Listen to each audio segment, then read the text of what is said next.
COVID-19 ou COVID-19. Donc, si je clique recherche ici, ce que ça va faire, c'est que ça va me récupérer toutes les publications qui parlent ou qui contiennent ces mots-clés, soit dans le titre résumé ou dans les mots-clés de l'auteur. Okay. Alors, je trouve 15 000 publications. D'accord. N'importe quelle recherche que vous allez faire par sujet, par mots-clés, vous allez trouver énormément de publications. Alors, ça, c'est assez classique. C'est assez facile de trouver des publications. C'est ce que je disais en introduction. Vous allez trouver plusieurs milliers de publications. Et ça, c'est les publications dans ce qu'on appelle les revues indexées. Alors, bien sûr, les conférences et les livres aussi. D'accord?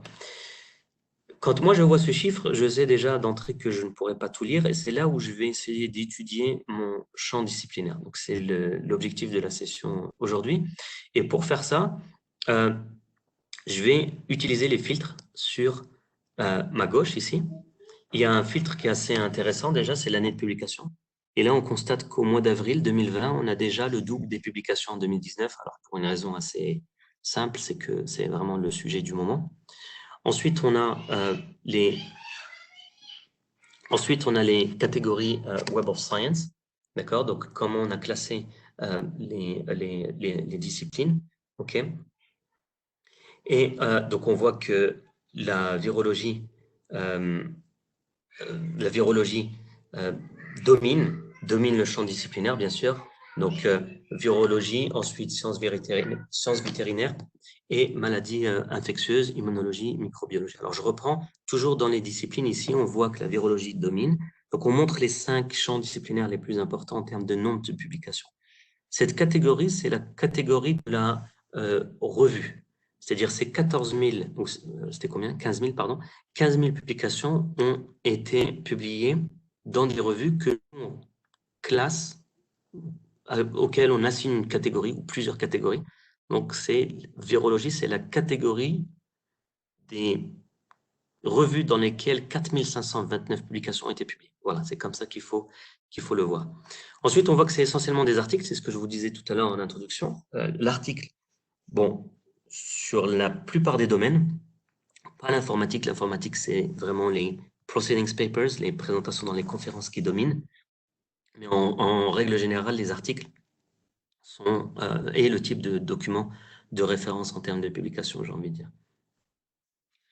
Ensuite, ce que je vous disais en introduction, on voit là tout de suite, on a les 5 instituts ou 5 institutions qui dominent la production scientifique. Et là, il semblerait que l'Université de Hong Kong, ensuite l'Académie des sciences en Chine, et ainsi de suite, dominent en termes de productivité. Elle domine en termes de production. Je reprends, ces 5 institutions dominent en termes de production. Productivité, il faudrait voir le nombre de chercheurs. Mais ça, c'est intéressant parce qu'on peut tout de suite voir quels sont les centres de recherche les plus influents ou les plus productifs dans le monde. OK? Alors, encore une fois, on vous montre toujours le top 5. Je peux aller plus loin ici. More options, values. Et là, je vois le top 100. D'accord? Je vois le top 100 des universités ou des institutions, pardon, qui ont publié sur le sujet.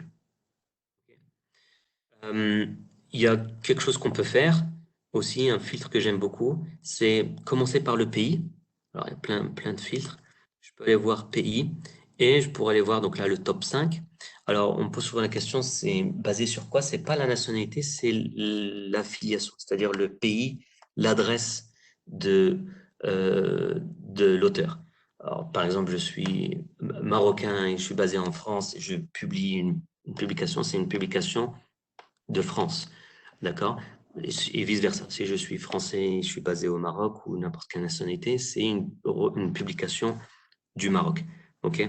Donc, c'est pas la nationalité de l'auteur, c'est l'affiliation ou la localisation de l'affiliation de l'auteur ou des auteurs, ok? Donc là, on pourra aller voir Maroc, par exemple. Alors, ce que je fais souvent, c'est que je cherche Morocco. Voilà, il y a 12 publications si on travaille sur le sujet. Et moi, je vais identifier rapidement. Alors, j'ai la liste des publications. OK.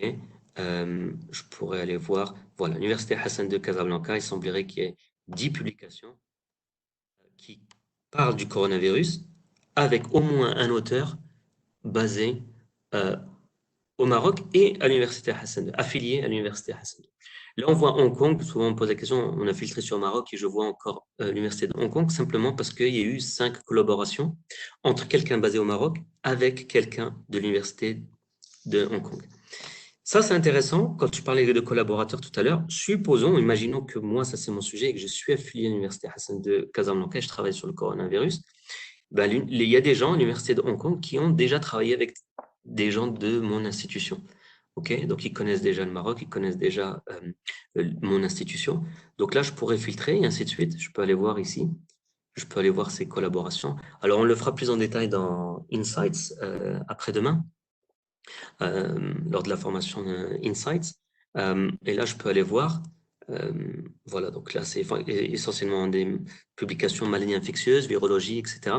Je peux ouvrir celle-ci, ok, par exemple. Donc là, je vois, il y a au moins un auteur.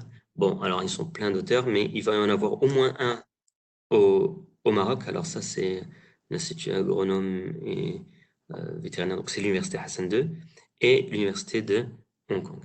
D'accord? Donc là, on a la collaboration entre plusieurs auteurs et j'ai même l'adresse mail d'un des auteurs qui est basé à Hong Kong. Je vais revenir sur ma recherche initiale. Je vais montrer quelque chose qui est assez intéressant. Ici, historique de recherche. Quand vous faites une recherche, on va continuer à étudier le champ disciplinaire. Recherche, historique de recherche, ça me montre les étapes, les recherches que j'ai faites aujourd'hui. Alors, c'est le temps de la session. Si je ferme mon navigateur ou je perds la connexion Internet ou je me déconnecte ou je ferme Web of Science, je perds cet historique. Alors, on va continuer à analyser, mais ce que je peux faire, c'est que je peux sauvegarder cette recherche. Je vais continuer à faire ça. Alors, c'est ce que je vous conseille de faire quand vous commencez ou débutez un sujet de recherche. Je veux créer une alerte alors, et sauvegarder l'historique. Okay. Je veux sauvegarder ma requête et je vais l'appeler COVID-19. À chaque fois qu'il y a une publication qui correspond à ma requête, je reçois une alerte par email. Donc, je crée l'alerte ici. Et ça, c'est assez intéressant et je recevrai un résumé par semaine. Donc, j'aurai le titre, le résumé et donc ça, c'est assez pratique pour rester à jour par rapport à ce qui se fait dans mon sujet de recherche. Okay. Donc, Web of Science, ça devient mon assistant de recherche. Il va chercher les publications pour moi. Alors, je l'ai fait sur les 15 000. Il faudrait filtrer un peu plus. Hein.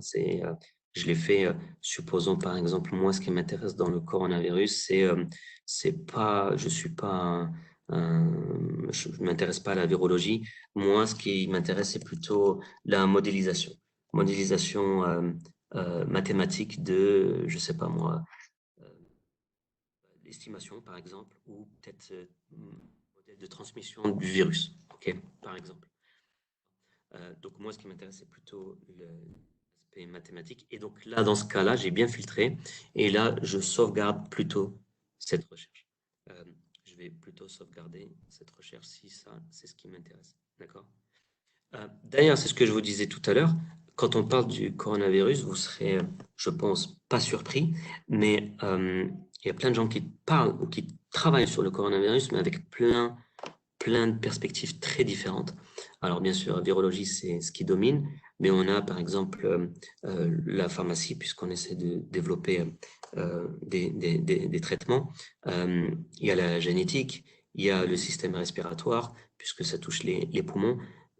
Intéressant. L'écologie, il y a food. Est-ce que c'est lié à ce qu'on mange ou ce que les gens ont mangé et puis ensuite ils sont devenus malades? Donc ça, c'est plein de perspectives ou points de vue très différents sur le même sujet du coronavirus. Ok.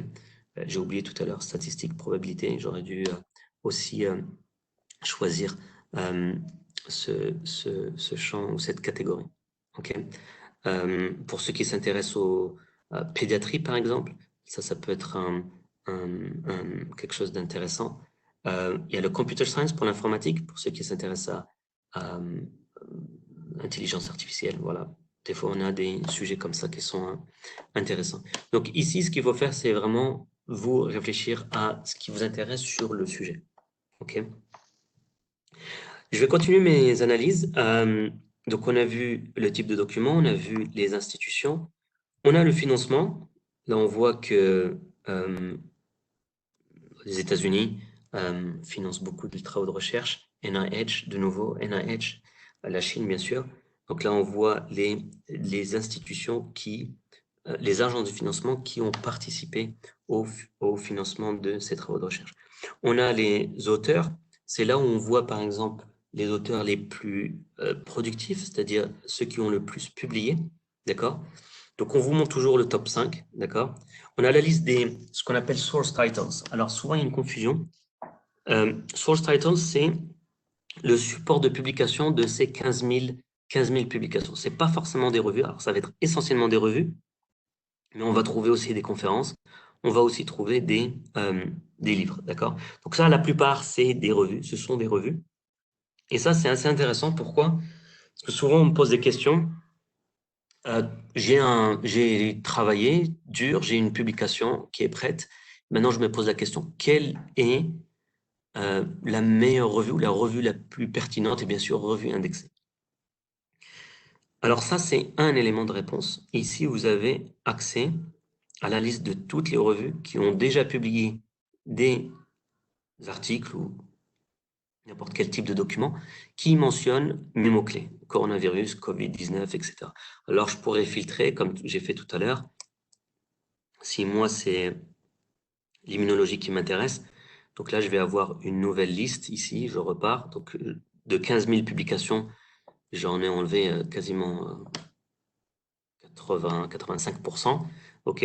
Et je vais repartir sur mon analyse. Et là, du coup, je peux même faire, je m'intéresse qu'aux articles. D'accord? Je veux pas les livres, je veux pas les conférences, etc. Et moi, ce que je vais faire là, j'ai une liste de revues. OK? J'ai une liste de revues. Et là, du coup, ce qui m'intéresse, c'est que les revues qui sont classées. Oups, pardon, ici. More options values, voilà. Je vais avoir la liste des revues de ma discipline, de ma catégorie. Et ça, voilà, j'ai une liste de 100 revues indexées qui ont déjà publié des articles qui mentionnent coronavirus, Covid-19, Covid-19. D'accord? Donc ça, c'est un élément de réponse qui est assez intéressant quand on se pose la question, quelles sont les revues indexées de mon domaine ou quelles sont les revues indexées de mon sujet de recherche, qui pourraient coller à mon sujet de recherche. Donc ça, c'est une façon de répondre à la question. On va voir tout à l'heure dans Note Online, il y a un outil qui est aussi intéressant qui vous permet de suggérer des revues par rapport à votre manuscrit. D'accord? Alors, bien sûr, là, on ne parle pas de facteur d'impact ou d'influence de la revue. On dit juste que la revue, elle est indexée. Il y a aussi quelque chose qui est intéressant que vous pouvez faire. Donc, on a vu le financement. Bon, les langues, sans surprise, ça va être essentiellement l'anglais. OK? Et il ne faut pas perdre de vue ma requête. Ma requête, elle est ici.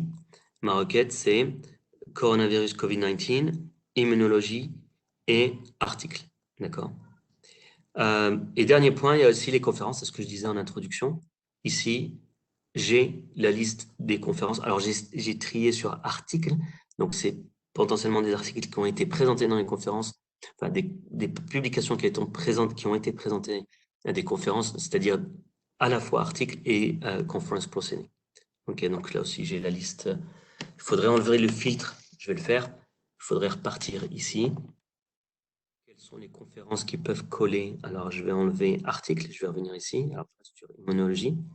Et là, du coup, ce que je vais faire, c'est je m'intéresse à la liste des conférences. Comme ça, j'aurai plus de résultats. Donc ici, plus de résultats. J'ai des séries de conférences, par exemple, la 10e meeting, des workshops, des conférences, etc. OK? Alors, je vais partir sur mes résultats de recherche. Je vais repartir sur la recherche initiale, juste pour avoir un peu plus de publications. Alors, juste pour vous montrer un petit peu comment on peut utiliser l'outil. Jusqu'à maintenant, je n'ai pas essayé de lire ne serait-ce qu'une seule publication. Tout ce que j'ai essayé de faire, c'est essayer de comprendre, faire un état des lieux du sujet, c'est-à-dire qui a publié, quelle institution, qui finance.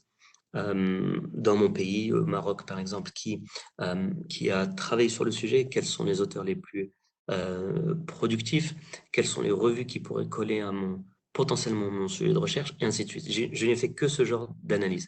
Ensuite, on a des tris qu'on peut faire ici. Alors, par défaut, les publications sont triées par date, alors décroissante, c'est-à-dire la plus récente ici. Donc, celle-ci sera publiée en décembre 2020. C'est très intéressant. Donc là, ça nous donne une visibilité de 7-8 mois sur cette publication. Alors, souvent, on me pose la question comment on a déjà, nous, cette publication. Encore une fois, je vous l'ai expliqué, on reçoit la revue. On n'édite pas ces revues, on reçoit les revues des éditeurs, et donc ce qu'on fait, c'est qu'on indexe l'information. On indexe les données, les métadonnées ou les données bibliographiques de la publication. Okay. Il y a quelque chose qu'on peut faire, c'est trier par nombre de citations, juste pour avoir une idée, un ordre de grandeur de quelles sont les publications qui ont été les plus influentes sur le domaine. Là, on voit cette publication qui date de 2003. Alors, il semblerait qu'il y ait un groupe d'auteurs, SARS Working Group. Elle a été citée 1898 fois. C'est ce que je disais tout à l'heure. Cette publication, alors peut-être qu'elle n'est pas du tout, elle colle pas du tout à ce que vous essayez de faire, ou elle n'est pas du tout pertinente, mais au moins, elle est potentiellement, elle mérite un petit peu d'attention. D'accord? Donc, à partir de là, je peux voir le résumé et voir si ça colle ou pas. D'accord? Donc, on parle déjà de la Chine, virus, le SARS, etc. Donc, c'était 2003, et ainsi de suite. Alors, je peux aller plus loin. Voilà, à chaque fois, c'est novel coronavirus.